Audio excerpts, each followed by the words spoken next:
What about, like, I live in New York City, and sometimes, it's grumpy land, and everybody's rushing and crossing, and sometimes I really want to strangulate a couple people on the street.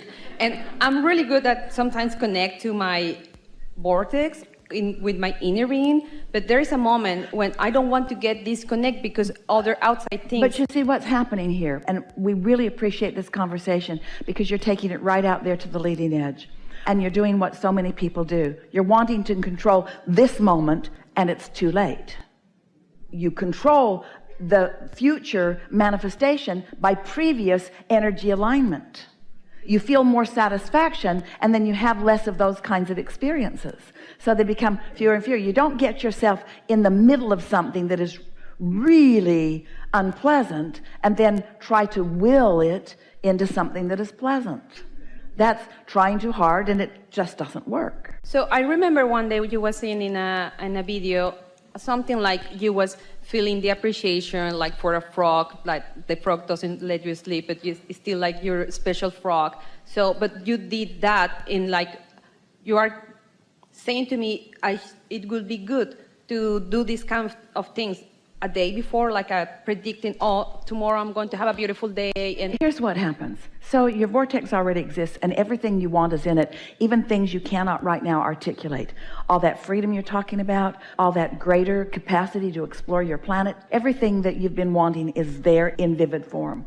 So as you, for example, find 15 or 20 minutes in the morning to meditate, and you really do quiet your mind, and you accomplish that detachment, and your vibration rises, and you feel some satisfaction, and there's no writing on the wall, there's no clouds that part and things that drop in, there's no words that are shouted in your ear, there's nothing really very monumental that happens.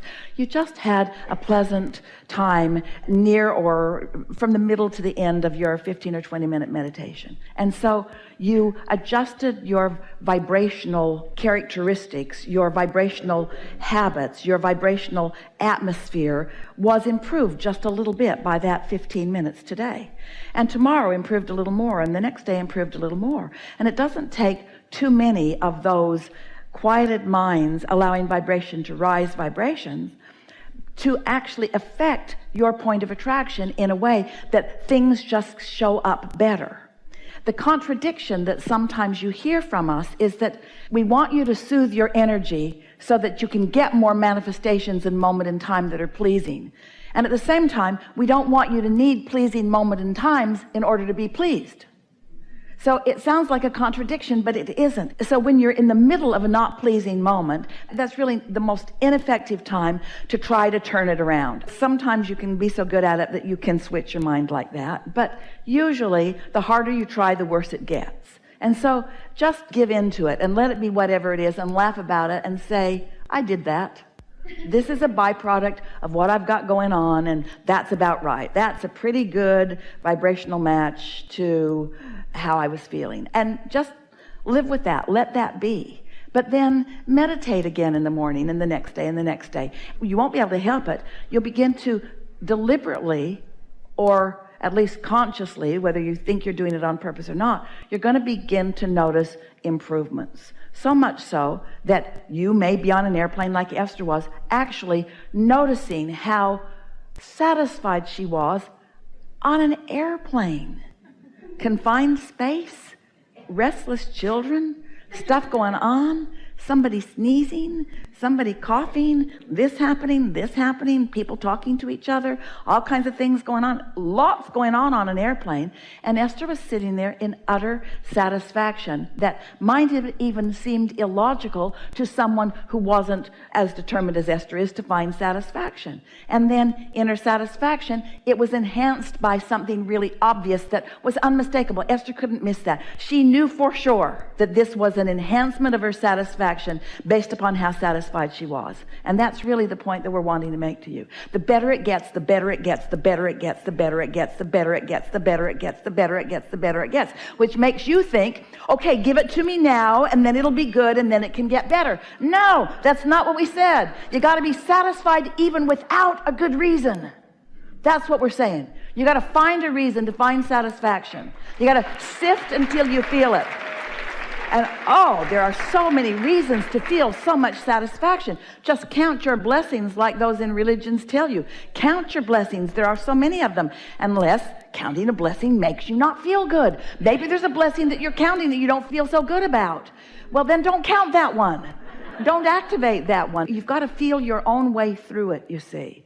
So Esther was like counting her blessings while she was on the plane, saying like, I'm thankful for the plane, or... She wasn't doing that. She was just sitting there in complete satisfaction. She was comfortable. She was comfortable, and she was happy that she was coming to see you. Everything felt good. She was happy moving through the airport. She was happy in the Delta Lounge. She was happy with the soup she ate. She was just happy. Now, were the conditions conducive to it? Maybe, but you gotta look for them in an airport, don't you? But was she looking for them, or is she just tuned to them? This is the powerful leading edge clarifying discussion that we're having here together. Are you looking for it and trying to convince yourself that that's a reason to be happy? Or have you tuned yourself and that just causes you to feel happy? It's the tuning and then the recognition, the tuning and then the recognition. And this is why we say to you, when you stop doing that thing you're doing that's keeping you from it, then you'll find it, and then you're seeing the world through the eyes of Source. And when you see the world through the eyes of Source, you're satisfied. And you know why? Because you and Source are the same thing in that moment. And think about what that means in light of what we've talked about here today. When you and Source are in the same vibrational frequency, that means there's no contradiction. That's what we mean when we say being in alignment. Your leverage, you're millions of times more powerful than when you're not. One who's in alignment with Source energy is millions of times more powerful and influential and attractive than one who is not, because it's only you that can defeat your own.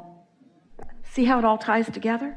So the more you look for reasons to feel satisfied, the more you find them, or the more moments you catch yourself being satisfied. And that's really a better way of going about it.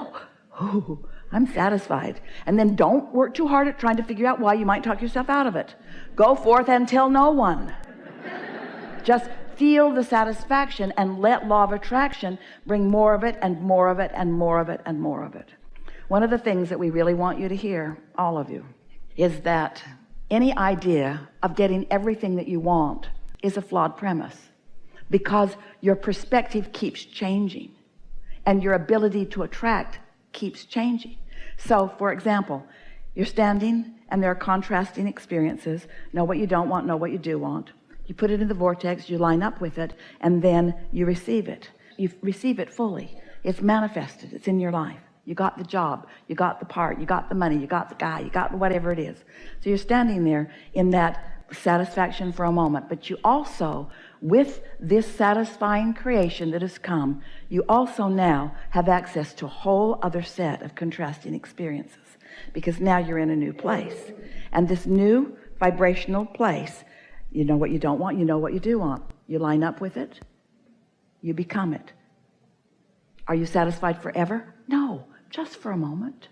Because now there's another set of contrasting experiences. You're set up for eternal pleasure. You're set up for eternal new satisfaction. You're set up to live happily ever after, not someday when my lifelong dream comes true. And when I'm going to have the eternal satisfaction? Say again? When I'm going to have the eternal satisfaction? Well, there is only now. I'm going to get over there then. Oh, wait, there's only now. There is only now. So here it is. There it went again. Here it is. Here it is. Here it is. Now. But I want to be eternally satisfied. Now. There's only now. There's only now. Your capacity to rendezvous with your Source is only now. There isn't anything later. There's only now, because when you get over there to where the new is, it'll be now again. It's all happening now. It is all happening now. And if you're awake, you have the ability to find a reason to feel satisfied now. So then after a while, what happens to you is you just know that it's always going to be good. You stop worrying about what am I going to do later. I'm just going to feel good like now, only it'll be with different things. And it'll be bigger, more exciting things, because you can't stand still. There's no regression and there's no standing still. Life is not set up that way. You can't avoid expansion, but you can hold back and not go, in which case you feel sucky. Or you could go, in which case you feel wonderful. Did we get it all? In a perfect way. We got it all. Thank you so much. Really good. Really good. Really good. You did get it all. You did get it all.